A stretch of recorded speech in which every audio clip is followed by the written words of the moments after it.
ఇప్పుడు ఆలయంకి కోర్టు నుంచి ఇక్కడ రామ మందిరం నిర్మించవచ్చు అని వచ్చింది. ప్రభుత్వం నిర్మించవచ్చు కదా, ప్రజల దగ్గర నుంచి విరాళాలు సేకరించి ఎందుకు అక్కడ ఆలయాన్ని నిర్మించాలి? Very nice. మీరు ఇప్పుడు ఆర్ఎస్ఎస్ కానీ, భారతీయ జనతా పార్టీ కానీ, హిందూ సంఘటనలు కానీ, స్వామీజీలు, గురువులు అందరు కలిసి తీసుకున్న నిర్ణయం ఇది. మీరు అన్నట్టుగా ఒక భారతీయ జనతా పార్టీ కానీ, నరేంద్ర మోదీ గారు కానీ, ఆర్ఎస్ఎస్ చీఫ్ మోహన్ భాగవత్ గారు కానీ, వాళ్ళే 900 crores అలా పెట్టేసి టెంపుల్ ని కన్స్ట్రక్ట్ చేసి కన్స్ట్రక్టెడ్ బై అని చెప్పేసి వాళ్ళ పేర్లు రాసుకోవచ్చు. కానీ అక్కడ కన్స్ట్రక్షన్ ఇంపార్టెంట్ కాదు.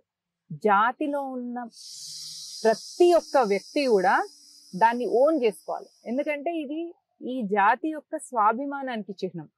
అదొక కన్స్ట్రక్షన్ ప్లేస్ కాదండి, అదొక సైట్ కాదు, అది ఒక చిహ్నం అన్నమాట, మన స్వాభిమానానికి సంబంధించిన చిహ్నం.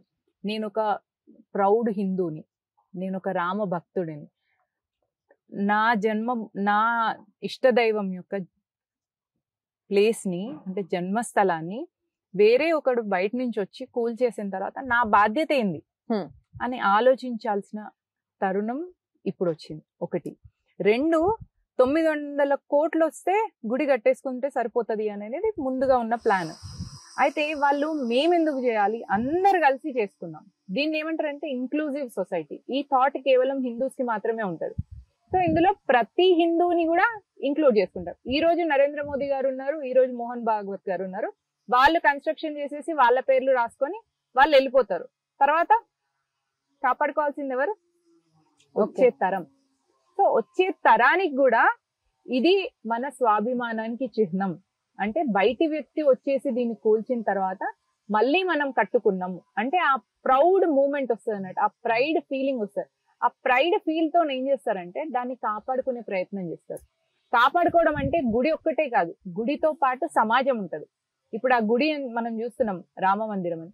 ఆ రామ మందిరం ఎవరిది? ప్రజలది, ప్రతి హిందువుది. రామ మందిరానికి డొనేషన్ 11 రూపాయలు ఇచ్చిన వాళ్ళది కూడా, 1 కోటి రూపాయలు ఇచ్చిన వాళ్ళది కూడా. విరాళం ఎంత ఇచ్చిండ్రు అనేది కాదు, ఇచ్చారా లేదా.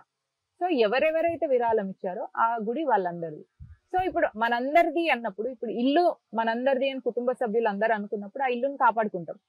అలాగే ఈ రామాలయం మనది అని అనుకున్నప్పుడు అందరు దాన్ని కాపాడుకుంటారు. ఈ భావన ప్రతి హిందువులోకి రావాలన్న ఉద్దేశంతో డొనేషన్స్ అందరి నుంచి రేజ్ చేయడం జరిగింది. ప్రతి డొనేషన్ కి మేము 1 కోటి రూపాయలకు రిసీట్ రాసాము, 11 రూపాయలకు రిసీట్ రాసాము. సో 1 కోటి రూపాయల రిసీట్ది ఉంది రిసీట్, 11 రూపాయలది కూడా రిసీట్ ఉంది. సో ఎక్కడ కూడా ఫండ్స్ లో మీకు ఎలాంటి అవకతవకలు లేవు కాబట్టి ఇంత సజావుగా ఎలాంటి మరక లేకుండా ఇంత గొప్ప కార్యక్రమం నిర్విఘ్నంగా జరుగుతుంది. దీన్ని బట్టే మనం అర్థం చేసుకోవాల్సింది ఏంటిది అని అంటే ఇది సంఘటనతో జరుగుతున్న శక్తి అన్నమాట. సో భక్తితోని గుడిని నిర్మించుకున్న మనం రేపు శక్తితోని ఆ గుడిని కాపాడుకోవాలి అనేది ఈ కాన్సెప్ట్.